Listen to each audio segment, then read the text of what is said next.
Hello everyone, मैं राजेश भंडारी आप सबका स्वागत करता हूं अपने चैनल इलेक्ट्रिकल अड्डा में। आज जो मैं आप सबके सामने जो नेक्स्ट वीडियो लेके आऊँ वो लेके आया यूके बोर्ड क्लास 10th की जो साइंस है उसके इम्पॉर्टेंट रिएक्शंस जो हैं वो लेके आया हूँ आप लोगों के लिए। तो इससे पहले एक वीडियो बनाई थी इम्पॉर्टेंट रिएक्शंस की, वो चैप्टर फर्स्ट की हमने बनाई थी केमिकल रिएक्शन वाले की। आज जो हम सेकेंड चैप्टर जो आपका एसिड एंड बेस, इसके अंदर कौन कौन सी इंपॉर्टेंट रिएक्शंस है जो आपके एग्जाम में आएगी, ठीक है, या जो आ सकती हैं, तो वो इस वीडियो में हम कवर करेंगे। तो जैसे कि आपको पता है कि साइंस जो है आपका नंबर गेन करने का सबसे अच्छा सब्जेक्ट है, ठीक है। इसमें जो है आपके अच्छे नंबर आते हैं।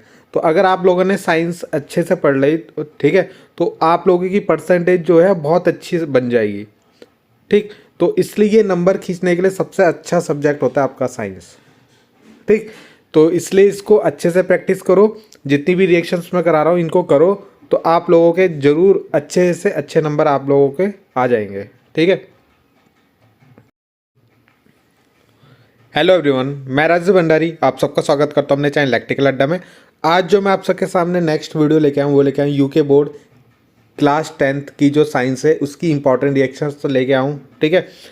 इस वीडियो में जो है हम सेकंड चैप्टर जो है आपका एसिड एंड बेस, इसकी इंपॉर्टेंट रिएक्शंस देखेंगे, ठीक है। इससे पहले हमने फर्स्ट चैप्टर की इंपॉर्टेंट रिएक्शन कर ली थी, ठीक। तो आज हम सेकंड चैप्टर की इंपॉर्टेंट रिएक्शन करेंगे। तो इस तरीके से हमारा जो है इसके बाद थर्ड और फिर फोर्थ चैप्टर के भी मैं आप लोगों को करवा दूंगा, ठीक है, जो भी रिएक्शंस उसके अंदर आ रही होंगे, क्योंकि एग्जाम में आपकी रिएक्शन ही है जिसमें आप लोग फंस सकते हो, ठीक है। बाकी जो थियोटिकल है वो आप लोग याद कर लोगे तो वो आप आसानी से लिख लोगे। रिएक्शन में ही बच्चे जो है थोड़ा कंफ्यूज होते हैं, ठीक है, या थोड़ा उनको समझ में नहीं आता। तो इसलिए है कि पहले आपको मेन रिएक्शंस याद करनी है अभी जब तक टाइम है। थ्योरी आप तो कभी भी याद कर सकते हो, मेन है आपको प्रैक्टिस करनी है रिएक्शंस के, ठीक है। अब रिएक्शन जब एग्जाम में आती है तो आदमी जो है अगर आपने प्रैक्टिस नहीं करी होगी तो वहाँ पे भूल जाएगा, ठीक है। तो इसलिए इसकी प्रैक्टिस अभी से करो, और जितनी भी रिएक्शंस है मैं सारी आप लोगों को करवा दूंगा, ठीक। नंबर खींचने के लिए आपका साइंस ही सबसे अच्छा सब्जेक्ट है अगर 10th क्लास में देखा जाए, ठीक है। 90+ नंबर लेके आते हैं बच्चे इसमें, तब उनकी परसेंट अच्छी अच्छी बन जाती है, ठीक है। तो आपका सबसे अच्छा सब्जेक्ट जो है साइंस ही है जो नंबर खींचने के लिए, ठीक है। तो इसमें अच्छे से नंबर आ गए तो आपकी अच्छी परसेंटेज आपकी आराम से बन जाएगी, ठीक। तो देखते हैं किस तरीके की रिएक्शन इसके अंदर आएंगी। तो यहाँ पे जो है सबसे पहले हम देख लेते हैं एसिड और बेस होता क्या है, ठीक है। उसके बाद हम रिएक्शंस करेंगे। तो एसिड जो यहाँ पे जिसका टेस्ट जो होता है सो टेस्ट होता है, यानी खट्टे होते हैं। देखो ये जो वीडियो होगी हिंदी और इंग्लिश मीडियम के दोनों बच्चे देख सकते हैं इसको, ठीक है।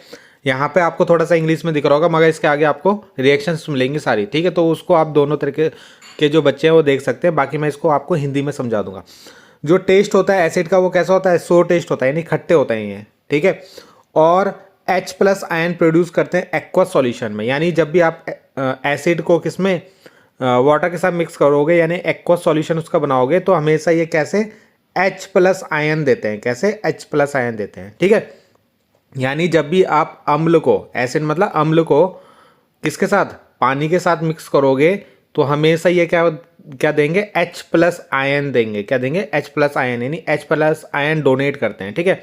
तो जैसे यहाँ से H ये जाएगा और इसके पास वाटर के पास तो ये बन जाएगा H3, है ना, 2 तो पहले से ही है, और ये 3 हो जाएगा O+, H3O+ बन जाएगा। और प्लस में एक मिनट है, प्लस में क्या आ जाएगा आपका Cl, ठीक है। Cl आपका अलग से आ जाएगा, ठीक है। इसमें Cl- लगा लो, तो यहाँ प्लस है तो उधर माइनस, ठीक है। तो ये आपने देखा होगा कि इसने अपना H इसको दे दिया, ठीक है। तो इसको बोलते हैं हम, जो H+ आयन देते हैं वो सारे आपके एसिड होते हैं, ठीक है। जैसे HCl हो गया, H2SO4 हो गया, सब आपके क्या होता है, एसिड यानी अम्ल होते हैं, ठीक है। और ये लिटमस पेपर होता है आपका, उसका कलर जो ब्लू होगा उसको कैसे कर देंगे, रेड, यानी नीले को लाल कर देते हैं, कि क्या कर देते हैं, लाल, यानी ब्लू को रेड कर देते हैं, ठीक है। तो एसिड जब भी आप लिटमस पेपर में डालोगे तो वो ब्लू को कैसे कर देगा, रेड कलर का कर देगा, ठीक है। तो ये आपको एसिड के बारे में याद रखना है। उसका उल्टा बेस के बारे में याद रखना है। इसका बीटर इन टेस्ट होता है, यानी और सोपी इन टच होता है। जैसे बीटा मतलब कड़वा टेस्ट होता है इसका, ठीक है। और सोपी टू टच यानी जैसे साबुन जैसा होता है ना, तो वैसा टच होता है, यानी जब आप उसे छूओगे। और ये OH- आयन देता है, क्या देता है, OH- आयन देता है। जैसे हम एक बेस ले लेते हैं, जैसे मान लो NaOH ले लिया मैंने, ठीक है। NaOH एक बेस है, ठीक है, यानी एक क्षार है। और जब आप इसको वाटर में मिक्स करोगे ना, जब इसका एक्वस सॉल्यूशन लोगे तो ये Na+ और OH- में टूटेगा। तो ये जो OH- होता है ये कौन देते हैं, बेस देते हैं आपके, यानी क्षार देते हैं आपके, ठीक है भाई। तो ये हिंदी मीडियम वालों के लिए। बाकी ये रेड लिटमस पेपर को ब्लू कर देते हैं, यानी अगर लिटमस पेपर आपका रेड कलर का है तो उसको कैसे कर देंगे, ब्लू कलर का कर देंगे, ठीक। ये आपको बेस के अंदर थोड़ा याद रखना है। और एक दो चीज़ यहाँ पे आपको ये याद रखना है कि फिनोप्थिलीन और मेथाइल ऑरेंज, ठीक है, ये आपके इंडिकेटर होते हैं। तो अगर आप फिनोप्थिलीन जो आपका सॉल्यूशन है उसके अंदर आपको क्या एसिड अगर आप डालते हो तो पहले फिनोप्थिलीन का जो कलर, एसिड डालने पर उसका जो कलरलेस रहेगा, और मेथाइल ऑरेंज में डालोगे एसिड तो पिंक कलर का हो जाएगा, ठीक है। बेस डालोगे फिनोप्थिलीन में तो पिंक कलर का, और मेथाइल ऑरेंज में डालोगे तो येलो कलर का, ठीक है। ये आपके क्या है, इंडिकेटर्स होते हैं, ठीक। ये चेक करने के लिए होता है कि ये एसिड है या बेस। तो ये बहुत इंपॉर्टेंट है, ये एग्जाम में पूछा गया है पहले भी, ठीक है, बोर्ड के एग्जाम में। तो इसलिए इनको याद रख लेना कि एसिड में कैसा कलर देता है फिनोप्थिलीन, और मेथाइल ऑरेंज कैसा कलर देता है, और बेस कैसा कलर देता है, दोनों में, ठीक है। अब आपकी जो है रिएक्शन जो है, अभिक्रियाएं जो है वो स्टार्ट होती हैं, ठीक है। तो पहली रिएक्शन है आपकी, ये एसिड जो भी होता है अगर वो मेटल से रिएक्शन करेगा, यानी धातु से अभिक्रिया करेगा, किससे, धातु से अभिक्रिया करता है। अम्ल की धातु से अभिक्रिया, हिंदी मीडियम वालों के लिए, अम्ल की धातु से अभिक्रिया, ठीक है। तो धातुओं से अभिक्रिया अगर हम कराते हैं अम्ल की, यानी किसकी, एसिड की, तो हमेशा ये मेटल सॉल्ट बनाएगा, यानी धातु लवण बनाएगा। क्या बनाएगा, धातु लवण ये बनाते हैं, ठीक है। और हाइड्रोजन गैस देते हैं, ठीक है, यानी मेटल सॉल्ट बनाते हैं और हाइड्रोजन गैस प्रोड्यूस करते हैं। जैसे हमने एक मेटल ले लिया, ठीक है, मेटल, तो मेटल ले लिया जैसे Zn या Mg या Fe, ये तीन ये हमारे मेटल हैं। क्या है, मेटल यानी धातु हैं, ठीक है भाई। तो ये हमारे धातु हैं और उनकी रिएक्शन हम एसिड से करा रहे हैं, यानी अम्ल से करवा रहे हैं। तो होगा क्या, आपको पता है कि हाइड्रोजन गैस देगा, तो यहाँ से आपका ये तो H अलग होंगे सीधा, ये जो 2,2H है ना, ये निकल जाएंगे यहाँ से, और ZnCl यहाँ पे बनेगा MgCl FeCl, है ना। तो ये यहाँ पे फॉर्म होगा आपका। तो यहाँ पे आपको क्या करना है, हाइड्रोजन को अलग करना है, यानी Zn Mg Fe क्या करेंगे, यहाँ से हाइड्रोजन को उसकी जगह से हटा देंगे, यानी डिस्प्लेस कर देंगे, ठीक है। तो आगे समझ में, तो ये आप लोगों को समझ में आ गया होगा, ठीक है, कि आपको मेटल जब भी एसिड से रिएक्शन करेगा तो हाइड्रोजन गैस निकालोगे आप, इसमें हाइड्रोजन गैस बनती है। ये एक नंबर में भी पूछता है, ठीक है, कि जब भी आपका मेटल एसिड से रिएक्शन करता है, यानी अम्ल से अभिक्रिया करता है, तो क्या कौन सी गैस प्रोड्यूस करता है, तो हाइड्रोजन गैस प्रोड्यूस करता है, ठीक है। बहुत ही इंपॉर्टेंट है ये। तो यहाँ पे मैंने तीनों मेटल की आपको करवा के दे रखी है आपको, ठीक है। अगला है आपका कि जो भी मेटल होते हैं जब वो रिएक्ट करेंगे किससे, मेटल कार्बोनेट और किससे, हाइड्रोजन कार्बोनेट, ठीक है, यानी मेटल हाइड्रोजन कार्बोनेट और या मेटल कार्बोनेट, यानी कार्बोनेट के साथ और हाइड्रोजन कार्बोनेट के साथ किसकी रिएक्शन, एसिड की रिएक्शन, ठीक है। ये मैंने थोड़ा सा उल्टा लिख दिया है, मेटल रिएक्ट भी नहीं हो गए, ठीक है।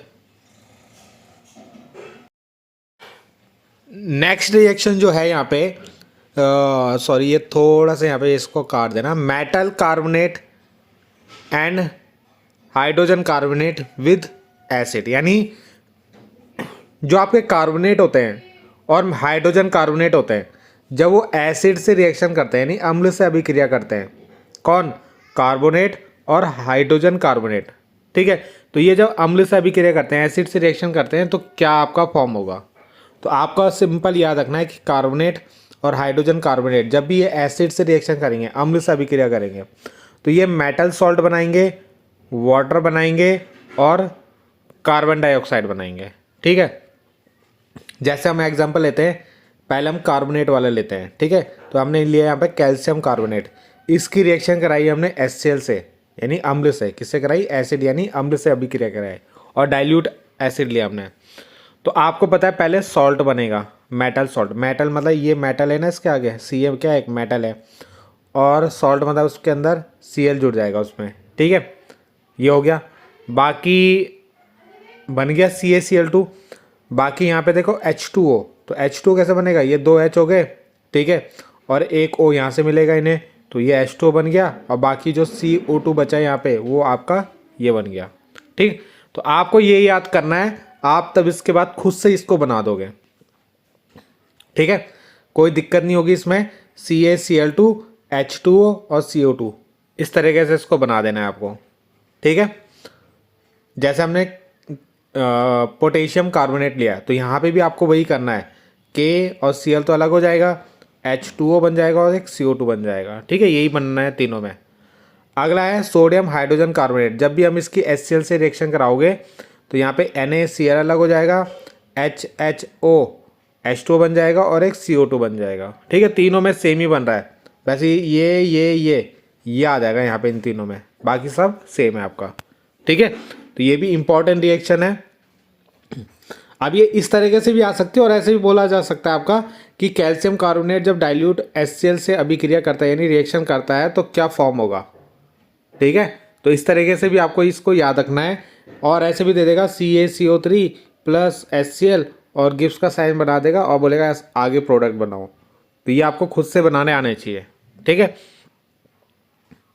अगला है कि जब एसिड क्या करता है, रिएक्ट करता है मेटल क्लोराइड। मेटल क्लोराइड मतलब जिनमें क्लोरीन जुड़ा होगा, ठीक है, जैसे मान लो NaCl हो गया, है ना।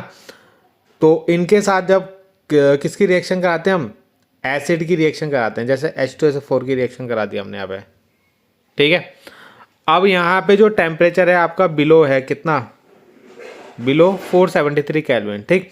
तो यहाँ पे आपको क्या करना है, Na और SO4 ये आपका बन जाएगा और H2 मतलब ये HCl यहाँ पे आपका बन जाएगा, ठीक है। बाकी इसको आप बैलेंस कर सकते हो क्योंकि यहाँ 2 H है ना, तो यहाँ 2 लगेगा फिर, तो ये 2 H हो गए, यहाँ भी 2 H हो गए, 2 Cl तो यहाँ 2 लगाना पड़ेगा, तो 2 Na यहाँ 2 Na लगाना पड़ेगा, ठीक है।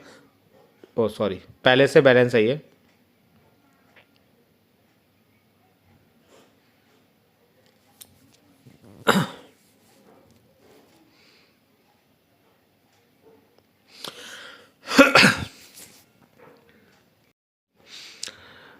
अगली रिएक्शन जो है कि एसिड जब भी रिएक्ट करता है किससे, मेटल क्लोराइड। मेटल मतलब मेटल, कोई भी मेटल और उसके साथ क्लोरीन, तो जब भी ये एसिड से रिएक्शन करते तो क्या बनता है आपका, ठीक है।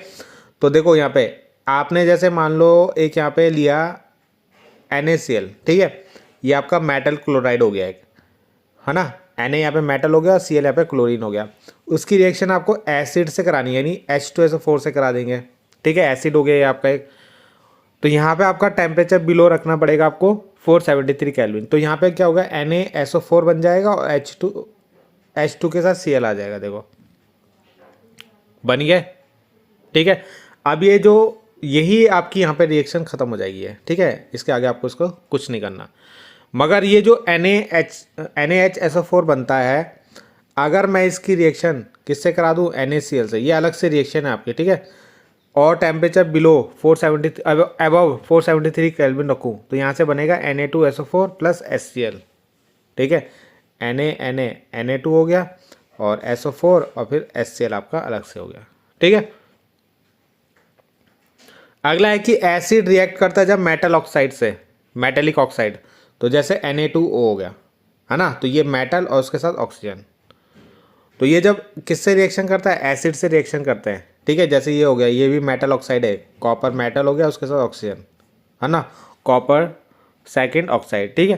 तो जब ये रिएक्ट करते हैं तो क्या बनेगा, NaNO3 बन जाएंगे और H2O बन जाएगा, है ना। ये साफ साफ आपको यहाँ पे दिख रहा होगा कैसे बन रहे हैं, Cl बन जाएगा और H2O बन जाएगा, ठीक है। तो ये रिएक्शन है इसकी। अगली है न्यूट्रलाइजेशन रिएक्शन। एसिड और बेस जब आपस में मिलते हैं, ये बेस हो गया, ये एसिड, बेस मतलब क्षार, एसिड मतलब अम्ल, ठीक है। तो जब ये अभिक्रिया करते हैं तो हमेशा क्या बनता है, सॉल्ट बनता है, याद रखना, सॉल्ट प्लस वाटर बनता है। सॉल्ट मतलब लवण, ठीक है, तो लवण प्लस जल बनता है आपका, ठीक। तो यहाँ पे देखो KOH और HCl है, तो यहाँ पे देखो H और OH मिलके क्या बना देंगे, H2O बना देंगे और KCl बन जाएगा, ठीक है। एक हमने ये बेस लिया, एक ये हमने एसिड लिया, ये भी रिएक्शन दे सकता है आपके पास। तो ये CuSO4 बना देना और H2O बना देना, है ना, 2 बन जाएंगे, 2 मॉलिक्यूल एस्ट हो गए। तो ये आपका एसिड के अंदर था। अब हम देखते हैं बेस के अंदर। थोड़ा मैं जल्दी जल्दी आप लोगों को करवा रहा हूँ, ठीक है, क्योंकि रिएक्शन में आपको ज़्यादातर याद ही करना होता है इसे, ठीक। बाकी मैं समझा आपको रहा हूँ। तो बेस की रिएक्शन सबसे पहले मेटल्स के साथ कराएंगे, ठीक है। तो जब भी बेस किसके साथ, बेस की जैसे मान लो हमने किसके साथ, मेटल के साथ। अगला जो यहाँ पे है बेस, ठीक है, बेस के बारे में हम पढ़ेंगे।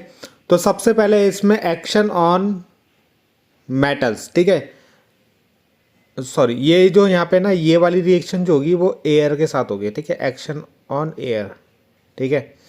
ये जो रिएक्शन है ये वाली एयर के साथ होगी, मेटल के साथ जो है। मैं मेटल वाली बता देता हूँ, ठीक है। तो एक्शन ऑन मेटल यानी जब भी आप मेटल मतलब किसी भी धातु के साथ किसकी बेस यानी क्षार की अभिक्रिया कराते हो, है ना। तो यहाँ पे क्या बनेगा, जैसे मान लो एक मेटल ले लिया मैंने, Zn ले लिया सपोज, ठीक है, और उसकी रिएक्शन कराऊंगा मैं किसी बेस के साथ, मान लो मैंने NaOH के साथ इसकी रिएक्शन करा दी, ठीक है। तो यहाँ पे इसको 2 लिख लो, ठीक है, इसको। तो यहाँ पे बनेगा क्या, देखो यहाँ पे बनेगा Na2ZnO2 प्लस H2 गैस, ठीक है। यहाँ पे भी हाइड्रोजन गैस बनेगी आपकी, ठीक है। इसको बोलते हैं हम सोडियम जिंकेट। क्या बोलते हैं, सोडियम जिंकेट, ठीक है। तो ये याद रखना, जब भी ये एयर से रिएक्शन करेगा, सॉरी, ये जब भी मेटल से रिएक्शन करेगा तो सोडियम जिंकेट बना देगा इस तरीके से, ठीक है, आया समझ में। तो ये रिएक्शन होगी आपकी, ठीक है। अगर मान लो जैसे मान लो आपने जिंक की जगह सपोज एल्यूमिनियम ले लिया, एल्यूमिनियम भी एक मेटल है ना, इसके साथ NaOH की रिएक्शन करा दी, तो तब क्या बनेगा, तब ये बनेगा NaAlO2 प्लस H2, यानी यहाँ पे भी आपको हाइड्रोजन गैस बनानी है जैसे यहाँ बनाई थी आपने, ठीक है। तो ये भी याद रखना, जब भी ये मेटल से रिएक्शन करता है तो हाइड्रोजन गैस बनाता है, जैसे एसिड बनाता था आपका, एसिड भी हाइड्रोजन गैस बनाता है और क्या बेस भी हाइड्रोजन गैस बनाता है, ठीक है, यानी अम्ल भी बनाता है और क्षार भी बनाता है, किनके साथ, धातुओं के साथ। अब ये है एक्शन ऑन एयर लिखना है यहाँ पे, ठीक है, एयर। तो एयर में यहाँ पे ये क्या करता है, एयर से जो एयर में जो कार्बन डाइऑक्साइड होता है ना उसके साथ रिएक्शन करता है, कौन, बेस, ठीक है। तो NaOH की रिएक्शन CO2 से करेंगे तो कार्बोनेट बनाएगा, क्या बनाएगा, कार्बोनेट, मतलब Na तो यहाँ से आएगा, है ना, 2 और CO2 तो है ही हमारे पास, और एक O ये है तो ये CO3 बन जाएगा, और साथ में H2O बनाएंगे, ठीक है। तो इस तरीके से आपका ये कार्बोनेट बनाता है, जब भी बेस कार्बन डाइऑक्साइड से रिएक्शन करेगा यानी एयर से रिएक्शन करेगा तो कार्बोनेट बनाएगा, ठीक। अगला है बेस की रिएक्शन अमोनियम सॉल्ट से, जैसे NaOH की NH4OH के साथ रिएक्शन, इंपॉर्टेंट रिएक्शन है ये वाली, ठीक है। तो यहाँ से NaCl बनेगा और एक आपका अमोनिया बनेगा, है ना, NH3, और जो एक H यहाँ पे बच गया वो इस दोनों OH के साथ मिलके H2O बनाएगा, ठीक है। अब एक chemical from the common salt, ये जो कॉमन सॉल्ट बनता है ना हमारा NaCl, इसको बोलते हैं हम कॉमन सॉल्ट, ठीक है, साधारण नमक जिसको हम बोलते हैं, ठीक है। नमक का जो फॉर्मूला होता है आपका यही होता है ना। तो उससे हम बनाएंगे कुछ केमिकल, ठीक है। तो पहला इसमें क्लोर एल्कलाई प्रोसेस, जिसको हम NaOH बोलते हैं, कास्टिक सोडा, ठीक है, कास्टिक सोडा बनाया जाता है इससे, ठीक है, हिंदी में भी इसको ऐसे लिखते हैं। तो उसको हम किस कास्टिक सोडा यानी NaOH जो बनाते हैं हम क्लोर एल्कलाई प्रोसेस से बनाते हैं। तो इसमें क्या होता है, NaCl जो होता है और H2O इन दोनों को मिक्स किया जाता है, ठीक है, और इलेक्ट्रिक करंट इनके अंदर पास की जाती है। तो जब ये इलेक्ट्रिक करंट इसके अंदर पास की जाएगी तो यहाँ से आपका बनेगा Na और OH, ये बन जाएगा, ठीक है, साथ में आपका Cl2 और H2, ठीक है। तो इस तरीके से यहाँ पे आपकी एक क्लोरीन गैस बनती है साथ में, ठीक है। तो यहाँ पे इस रिएक्शन को आपको याद रखना है NaOH के प्रिपरेशन में, ठीक है, NaOH के निर्माण में। तो NaCl से बनाया जाता है, ये किससे, NaCl कॉमन सॉल्ट से बनाया जाता है, यानी साधारण नमक से बनाया जाता है, ठीक है। तो पानी के साथ उसको मिक्स करना है और इलेक्ट्रिक करंट पास करनी है, तो वहाँ से आपका NaOH Cl2 और H2 बनेगा, ठीक है। अगला है ब्लीचिंग पाउडर, जिसका फॉर्मूला क्या होता है CaCO Cl2, ठीक है, CaOCl2। कैल्शियम ऑक्सीक्लोराइड इसका केमिकल नेम होता है। क्या होता है? रासायनिक नाम पूछेगा तो ये लिखोगे केमिकल नेम, और कॉमन नेम पूछेगा तो ये, ठीक है। अब ये बनाया कैसे जाता है? तो ये बनाया जाता है कैल्शियम हाइड्रोक्साइड की रिएक्शन किससे? Cl2 से करा दो आप, है ना। तो ये बन जाएगा CaOCl2 प्लस H2। H2 अलग कर देना आपको यहाँ से, ठीक है। किसको? H2O को, ठीक है। कोई दिक्कत नहीं होगी इसको याद करने में, इंपॉर्टेंट है ये भी, प्रिपरेशन के अंदर आएगी। बेकिंग सोडा को बनाने की विधि, तो बेकिंग सोडा को भी NaCl, H2O, CO2 और NH3, इन चारों को जब हम मिक्स करेंगे तो यहाँ पे NH4Cl और NaHCO3 बनेगा।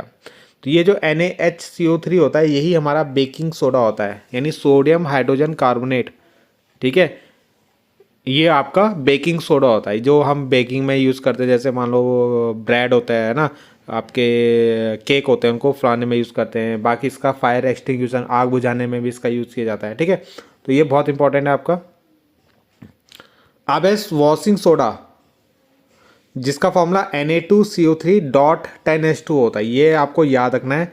सोडियम कार्बोनेट भी बोलते हैं इसको, केमिकल नेम होता है सोडियम कार्बोनेट डेकाहाइड्रेट होता है इसका, ठीक है।